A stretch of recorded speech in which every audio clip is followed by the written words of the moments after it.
Эмбарго, объявленное Российской Федерацией молдавским фруктам и овощам в самом разгаре прошлогоднего сезона, стало своеобразным уроком для Александра Брынзе. Его яблоневый сад занимает площадь более 80 гектаров и приносит урожай свыше 3000 тонн фруктов. Поэтому закрытие российского рынка стало для предпринимателя из Унгень настоящим ударом, поскольку 90% всего урожая яблок уходило именно в Россию.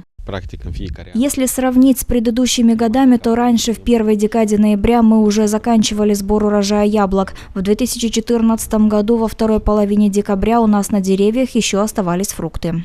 Переориентирование на румынские и европейские рынки требовало времени, которого у фермера практически не было. Мы столкнулись с некоторыми препонами, в том числе и с требованием румынского государства о предоставлении гарантии на каждую фуру с экспортируемыми яблоками. Еще одним препятствием стали требования в плане ценообразования. Кроме того, наш товар не соответствовал требованиям супермаркетов в отношении качества и упаковки.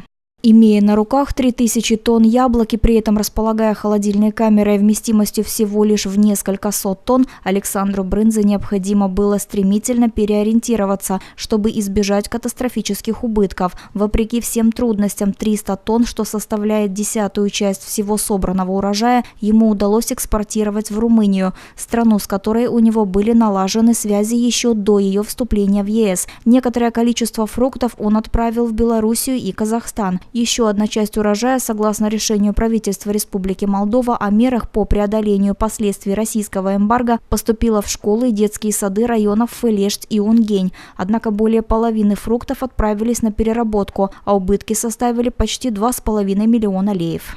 В этом году до наступления осени Александр Брынзе намеревается построить холодильный склад вместимостью около 2 тонн, а также установить специальную линию для мытья, сушки и сортировки яблок, предоставленную ему безвозмездно правительством Чехии в рамках одного из проектов. Мы сейчас укомплектовываем линию, оборудование готово к установке. Контейнеры с яблоками разгружаются в воду, чтобы фрукты не деформировались. Здесь они моются, после чего поступают на другую линию, где проходит процесс сушки. Затем вот в этой части оборудования вымытые и высушенные яблоки взвешиваются, а данные о весе каждого яблока отражаются на экране компьютера. Программа определяет, в какую емкость отправить каждое яблоко. Александр Брынзе надеется, что этой осенью хотя бы половина всех собранных яблок попадет на столы европейцев, живущих не только в Румынии, но и в других странах ЕС, а также, возможно, и в странах Азии и Ближнего и Среднего Востока.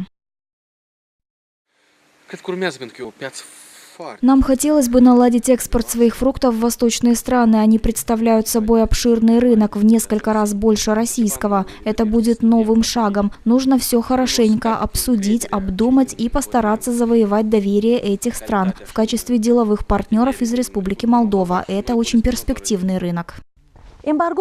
Как признались нам унгенские сельхозпроизводители, российское эмбарго нанесло им болезненный удар, но и преподнесло поучительный урок. Оно заставило фермеров искать альтернативные пути, чтобы впредь перемены в настроении российских чиновников не заставали их врасплох. И даже если понадобятся жесткие реформы и крупные вложения для соответствия стандартам качества, торговые отношения с Европейским Союзом означают более четкие и стабильные правила, утверждают в свою очередь кишиневские чиновники.